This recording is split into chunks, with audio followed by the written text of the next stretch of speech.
Iran से नफरत भी और ईरान से डर भी। ये एक लाइन में मैंने पूरे अरब का कैरेक्टर आपके सामने रखा है।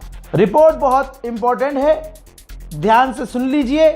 जो हमारी खबरों को देख रहा है वो सिर्फ देख नहीं रहा, वो खबरों को समझ भी रहा है और फिर वो इस लायक है कि जियोपॉलिटिक्स पर और ईरान के तमाम अपडेट्स पर 20 लोगों में खड़े होकर बात अपनी तथ्य के साथ रख सकता है। इसलिए ध्यान से सुना कीजिए आप भी। दोस्तों, अरब का रिपोर्ट ये है, लीजिए आपकी स्क्रीन पर। अरब का प्रेशर है अमेरिका पर और आपको बिन सलमान का कैरेक्टर में 10 दिन पहले समझा चुका हूं। अरब का प्रेशर है अमेरिका और इजराइल पर कि ईरान पर हमले जारी रखो, ईरान को कमजोर कर दो। ये है इनका, ठीक है। लेकिन दूसरी तरफ उन्हें यह भी डर है कि अगर जंग बढ़ी तो ईरान अरब की फैसिलिटीज को, अरब के तेल को, इनके तेल के कुएं को, इनकी कंपनियों को नुकसान पहुंचाएगा। कैसी फटी है अरबों की आप समझिए। यानी ये चाह रहे हैं कि ईरान बर्बाद भी हो जाए, लेकिन उनको खौफ भी है कि ईरान ने जिस तरह से अभी बिना कहे बजाया है, कल को अगर डायरेक्ट हमें बजाने लगा तो हमारा होगा क्या। यह अरबों की असलियत है, याद रखिएगा, भूलिएगा मत। और वैसे तो मैं भूलने दूंगा नहीं। यही मोहम्मद बिन सलमान था जिसने नेतन्याहू की तरह अमेरिका को उकसाया कि ईरान पर हमला करो और खामनाई पर हमला करो, कत्ल कर दो। ठीक, सिर्फ इतना ही नहीं, यह मोहम्मद बिन सलमान था जिसने जंग के 10वें दिन डोनाल्ड ट्रंप को अपने खुद के फोन से फोन किया और कहा कि ईरान पर हमले जारी रखो। और अब तमाम अरब देश मोहम्मद बिन सलमान की टोन में बोल रहे हैं कि ईरान पर हमला जारी रखो, लेकिन वो बीच में किंतु मगर लगा रहे हैं क्योंकि उनको पता है कि ईरान के दिमाग की जहां सटकी, ईरान इनके सारे तेल आग में फूंक देगा। ईरान के विदेश मंत्री ने कहा है कि स्ट्रेट ऑफ हॉर्मूज खुला हुआ है, बंद नहीं है, लेकिन दुनिया के जहाज अमेरिका और इजराइल के डर की वजह से नहीं आ रहे हैं। और ईरान धमकी की और डर की जबान नहीं समझता है। ट्राई करो इज्जत देना, प्यार से बात करना, तमीज से बात करना। ईरान इज्जत करता है आज़ादी की, बिजनेस की, ट्रेड की और आज़ाद स्ट्रेट ऑफ हॉर्मूज की। लेकिन दूसरी तरफ ईरान दुश्मनों के लिए टाइट भी है दोस्तों। और ईरान के ऊपर अमेरिका ने जितनी पाबंदियां लगाई थी और जितना नुकसान ईरान को हुआ, ईरान भरपूर वसूल रहा है। हजरात, स्ट्रेट ऑफ हॉर्मूज से जिसके जहाज ईरान जाने दे रहा है, फ्री में नहीं जाने दे रहा है। रिपोर्ट यह है कि भैया इंडियन रुपीज में बात करूं तो 18 करोड़ 90 लाख रुपए ले रहा है। 18 एक जहाज के निकलने की फीस, एक जहाज के ऊपर जो फीस ले रहा है ईरान की, हम निकलने तभी देंगे जब आप ये फीस चुकाओगे, टैक्स। तो एक जहाज पर एक टैंकर का किराया है 18 करोड़ 90 लाख। इजराइल ने अमेरिका को इन्फॉर्म किया है कि यह जंग लंबी चल सकती है क्योंकि स्ट्रेट ऑफ हॉर्मूज को आजाद कराना चुटकियों का काम नहीं। ईरान का जो हैकर ग्रुप है वो भी जंग लड़ रहा है। उसने भाई साहब सेंसिटिव इंफॉर्मेशन लीक कर दी है। ईरान के इस हैकर ग्रुप ने जानकारी शेयर कर दी है कि कहां कहां इजराइल के पावर प्लांट हैं, कहां कहां इजराइल के वाटर प्लांट हैं। तो यानी ईरान के हंडाला ग्रुप ने ईरान की गवर्नमेंट की, IRGC की फुल हेल्प कर दी है कि अगर यहां हमला किया तो इजराइल बेकार हो जाएगा। मेरे दोस्तों, डोनाल्ड ट्रंप ने 48 घंटे का अल्टीमेटम ईरान को दिया था। अब डोनाल्ड ट्रंप ने कहा है कि मैंने जो धमकी दी थी तमाम ईरान के पावर ग्रिड को उड़ाने की, वो हम करेंगे और रिजल्ट बहुत अच्छा होगा, ये हम देखेंगे, आप भी देखिएगा।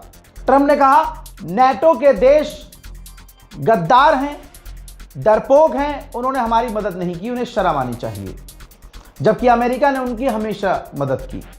ट्रंप ने कहा कि ईरान ने 47 सालों तक जुल्म किया है, आज वो सजा भुगत रहे हैं।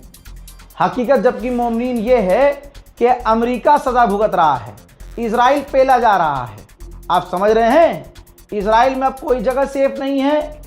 अमेरिका के लोग डोनाल्ड ट्रंप के खिलाफ हैं, अमेरिका की सरकार में फूट पड़ चुकी है, अमेरिका के टॉप ऑफिशियल रिजाइन देने की कगार पर हैं। लेकिन यह आ रहा है सामने, बार बार डोनाल्ड ट्रंप लोगों को कॉन्फिडेंस में लेने की नाकाम कोशिश कर रहा है। हकीकत यह है कि स्ट्रेट ऑफ हॉर्मूज का बादशाह सिर्फ ईरान है इस वक्त। आगे का मुझे नहीं पता, इस वक्त तो बादशाहत ईरान की है। ईरान के 2 पत्रकार नाव में बैठकर स्ट्रेट ऑफ हॉर्मूज में गए। ये पत्रकार हैं, इतना जिगर कौन रखता है भाई, ये ईरानी कर सकते हैं।